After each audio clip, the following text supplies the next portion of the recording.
दूसरी शादी। आदि की शादी के लिए उसके मम्मी पापा रिया के घर जाते हैं। अरे कैसे कर दे शादी भाई साहब, आपका बेटा तो अभी कुछ करता ही नहीं है। सुना है आगे पढ़ाई करने के लिए शहर भी जा रहा है। तभी तो भाई साहब हम चाहते हैं कि शहर जाने से पहले इसकी शादी कर दे।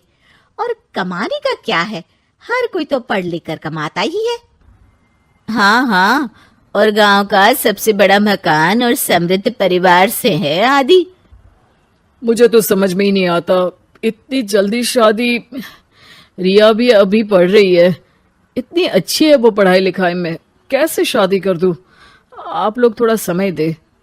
आदि के माता पिता घर चले जाते हैं, जहां आदि के पिता कहते हैं, अरे भाग्यवान, मुझे तो समझ ही नहीं आ रहा कि तू क्यों इतनी जल्दी आदि की शादी करवाना चाहती है।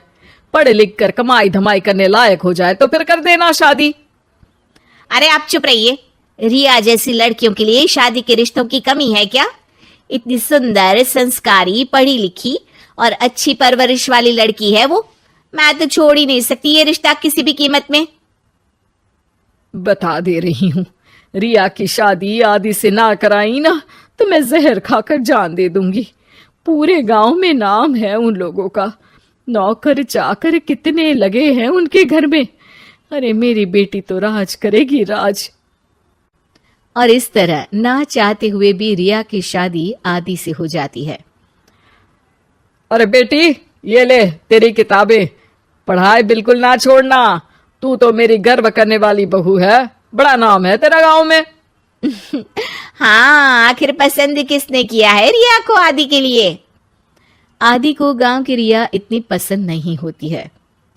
अरे यार, तू तो बड़ा लक्की निकला, रिया जैसी लड़की से तेरी शादी हो गई। अरे लक्की की क्या बात है, वो भी तो मेरे जैसे लड़के की बीवी बनकर किस्मत वाली बनी है ना। अरे अब तो तू रह नहीं दे, ना तो तू कमाता है ना ही पढ़ने में अच्छा है। क्या है तुझमें? बस पैसा, और वो भी बाप का। आदि को दोस्तों की बात पर बहुत गुस्सा आता है।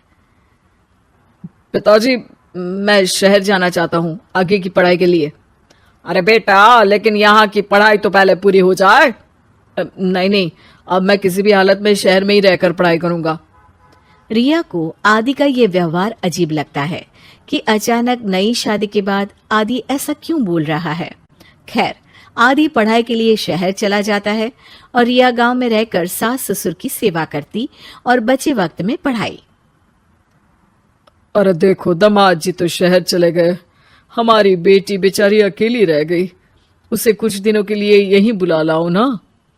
रिया की माँ रिया के ससुराल उसे लेने जाती है कि उसके सास ससुर कहते हैं, अरे नहीं नहीं बहन जी, हमारा मन तो रिया के बिना नहीं लगेगा। हाँ माँ, इनको तो शहर जाना ही था पढ़ाई के लिए, बस थोड़ा पहले चले गए। माँ खाली हाथ वापस आ जाती है। आदि शहर में मन लगाकर पढ़ाई करता है और इंजीनियरिंग के लिए दाखिला ले लेता है, तो वहीं रिया भी एमए की पढ़ाई में प्रवेश लेकर समाज सेवा में मन लगाती है। तुझे देखकर लगता है कि मैंने तेरे साथ ठीक नहीं किया बेटी। शादी तो करवा दी लेकिन पति का साथ नहीं मिला। अरे तो क्या हुआ, जैसे मैं अपने माँ पापा के साथ थी वैसे अब आप दोनों के साथ हूं, है ना? सास खुश हो जाती है। अरे सुनो, बहू आदि लौट रहा है शहर से, वो कल आ जाएगा, तुम लोग तैयारी कर लो। रिया ये सुनकर खुश हो जाती है। वो सोच लेती है कि अब वो कुछ दिनों तक आदि के साथ क्वालिटी टाइम बिताएगी। लेकिन जब आदि घर आता है तो उसके साथ होती है एक शहर की लड़की जो जींस और टॉप में होती है। ये मेरी दोस्त है, मेरे साथ रहेगी। आदि उसे अपने मम्मी पापा से मिलवाता है लेकिन रिया से नहीं। रिया सबके लिए खाना लगाती है। अरे ये नौकरानी कितनी सुंदर है, खाना भी अच्छा बनाया है। अरे नहीं नहीं, ये नौकरानी नहीं, मेरी बहू यानी आदि की बीवी है। ये सुनकर लड़की शांत हो जाती है और आदि की तरफ देखने लगती है, फिर वहां से चली जाती है। अरे माँ, क्या जरूरत थी घर की कहानी बताने की? देखा, अब वो बुरा मान गई ना। वैसे भी मैं आप लोगों को बता देता हूँ, मुझे रिया के साथ नहीं रहना। मैं शिवानी से प्यार करता हूँ और उसी से शादी करूंगा। मैं रिया को छोड़ रहा हूँ। आदि ये बोलकर उस लड़की के साथ शहर चला जाता है। रिया ये सब देखकर रोने लगती है, अपने कमरे में चली जाती है जहां सास ससुर उसके पीछे आते हैं। हमें माफ कर दे बेटा। वो दोनों उसके सामने हाथ जोड़ते हैं। आप लोग ऐसा क्यों बोल रहे हैं? ये तो मेरी किस्मत थी,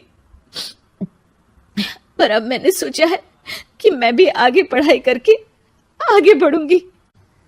रिया पढ़ाई लिखाई करके पूरे जिले की कलेक्टर बनती है।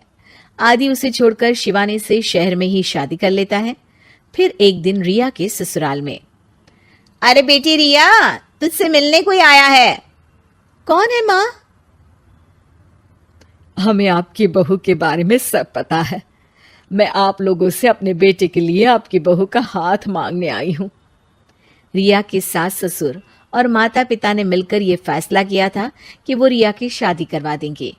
पूरे जिले में नाम कमा चुकी रिया की शादी उससे भी बड़े ओहदे के सिट से हो रही होती है कि शादी वाले दिन आदि भी वहां आ जाता है। अरे माँ, ये क्या हो रहा है? तेरी हिम्मत कैसे हुई घर में घुसने की? पूरे गांव में हम लोगों की नाक कटा अकेला छोड़ गया था एक लड़की के लिए, अब क्या लेने आया है? माँ, वो लड़की ठीक नहीं निकली। उसने मुझे धोखा दे दिया माँ। मैं रिया की कीमत समझ चुका हूँ। अरे इतने बड़े जिले की कलेक्टर है वो। मैं यहाँ नहीं था, फिर भी उसने आप लोगों का पूरा ध्यान रखा। बहुत लेट हो चुका है बेटा। रिया आज अपनी नई जिंदगी की शुरुआत करने जा रही है। अब उसे भी जीने का हक है। वो तेरी सुविधा से जिंदगी नहीं जी सकती। तूने तो हीरा खो दिया बेटा।